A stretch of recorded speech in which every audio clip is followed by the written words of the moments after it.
Mesdames, Messieurs, merci de nous rejoindre sur ce plateau et dans ce numéro. La désinformation a pris corps dans les réseaux sociaux, ça se raconte partout, un certain acharnement contre les officiers généraux d'une certaine tribu, des arrestations en cascade.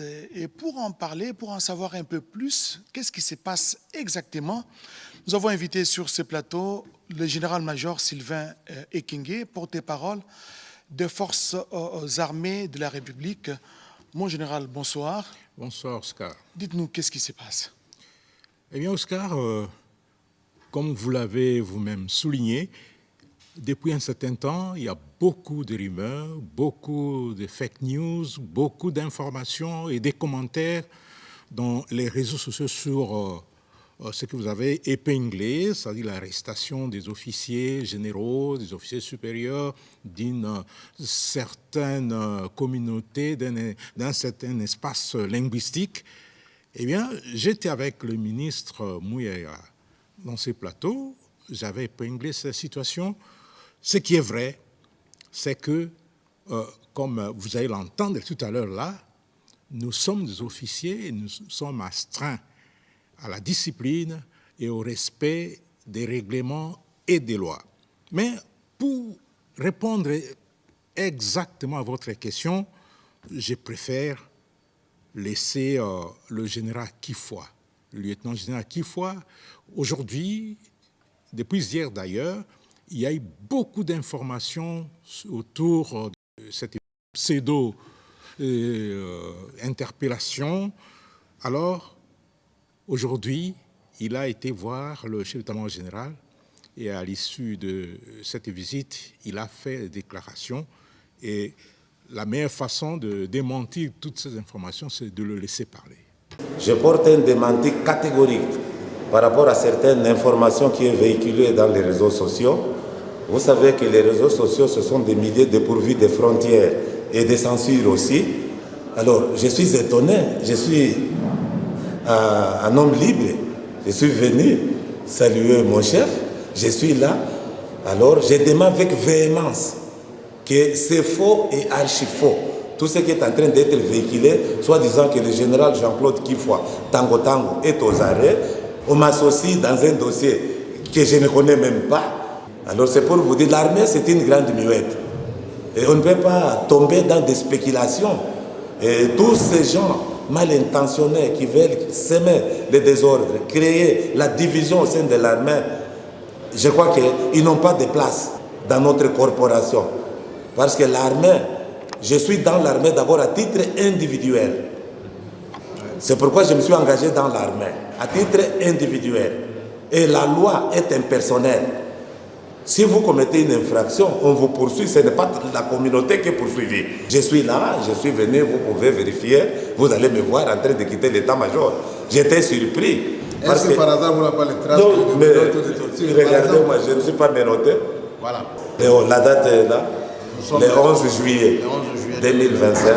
Donc c'est pour vous dire que c'est faux et que les gens n'attachent pas une importance à toutes ces informations qui n'ont qu'un seul objectif d'essayer de diviser des communautés ou bien d'intoxiquer les militaires. Et après lui, le chef d'état-major général, lui aussi s'est exprimé.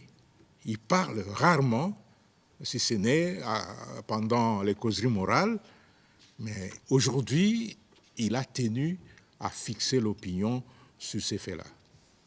Dans l'andi d'informations selon lesquelles le lieutenant général Kifoua, communément appelé Tango Tango, Azam Okangem, a dossier à général Sangwa, Bakangi Bango pour l'air simple fait de Baza Batu à province Songolo, Pakala, où il y a Tangi et Tanganyika.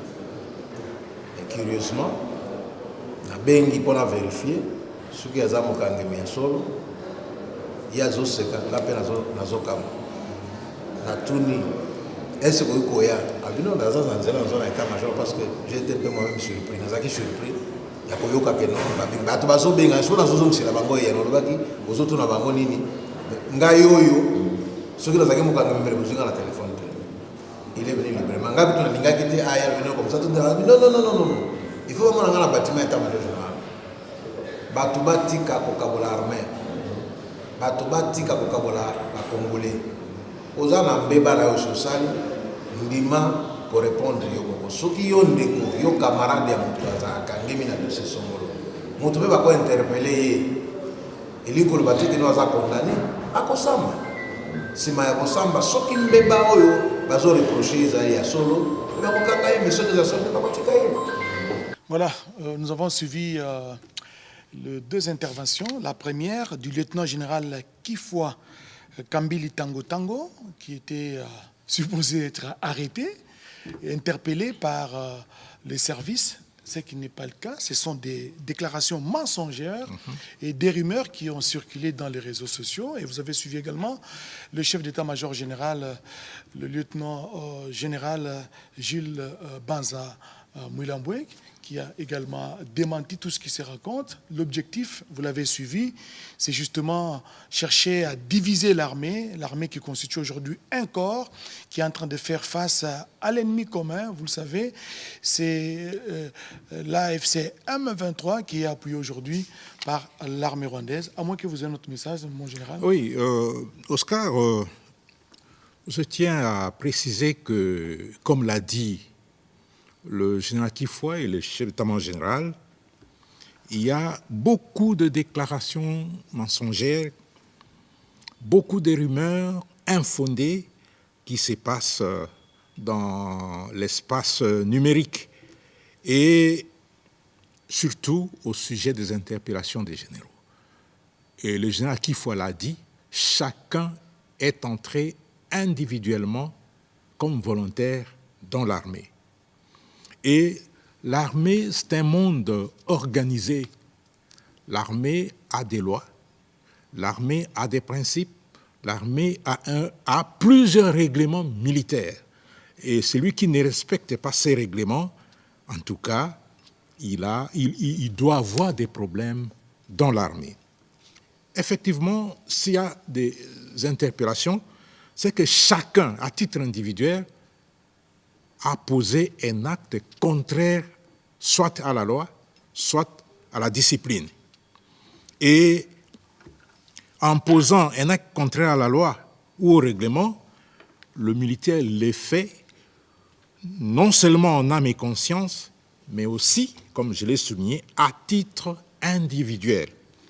Et il ne pose pas cet acte, et j'insiste là-dessus, au nom d'une quelconque communauté ou au nom d'un quelconque espace linguistique. Il pose cet acte en tant qu'individu et en tant que militaire, et surtout s'il est officier. Je l'ai dit l'autre jour, il y a des caractéristiques qui entourent la fonction de l'officier.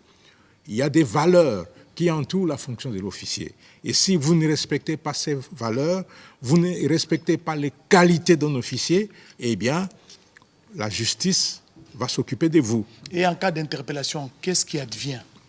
En cas d'interpellation par les services, effectivement, il y a des investigations qui sont organisées. Il y a des enquêtes. Si on constate que vous n'avez rien fait, on vous libère, comme l'a dit le chef MG.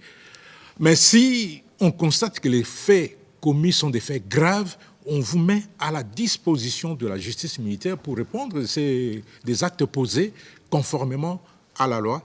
Et à ce niveau-là, si on constate que vous, pendant l'instruction, vous donnez les éléments de votre défense et ces éléments sont pris en compte, on vous libère.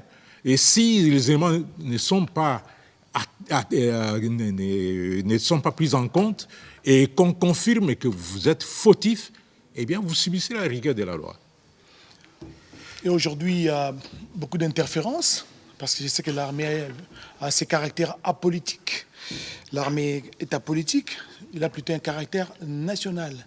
Mais oui, aujourd'hui, ce qui se raconte dans les réseaux sociaux, c'est autre chose. Ce que vous dites est très important.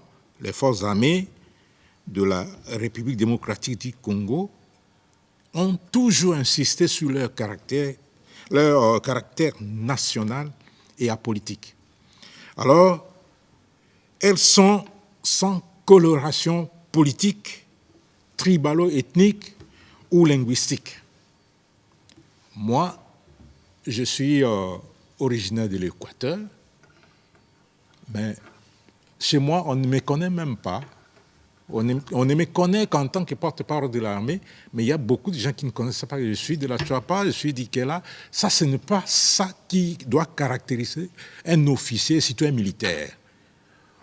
Mon espace linguistique, ma tribu, mon ethnie, mon parti politique, c'est la République démocratique du Congo, point barre. Et ça, c'est pour tous les militaires. Alors, il faudrait qu'on cesse d'amener la division dans l'armée, comme le général Kifwa l'a dit. Il faudrait qu'on cesse de s'immiscer dans des questions militaires. On ne peut empêcher l'armée et la justice de faire leur travail. En cas de faits graves qui sont reprochés à un officier, général soit-il, en tout cas, il doit être interprété et puis il doit fournir les éléments de défense. Et s'il n'est pas coupable, on va le laisser. S'il est coupable, il va subir la rigueur de la loi. L'armée doit rester loin des querelles politiciennes et loin des divisions que l'on veut amener en son sein. Une certaine opinion a toujours décrié ce que l'on qualifie aujourd'hui de détournement, des trahisons. Mais aujourd'hui, quand on interpelle, apparemment, on semble oublier ce qui... Ah, voilà. C'est exactement vouloir une chose et son contraire.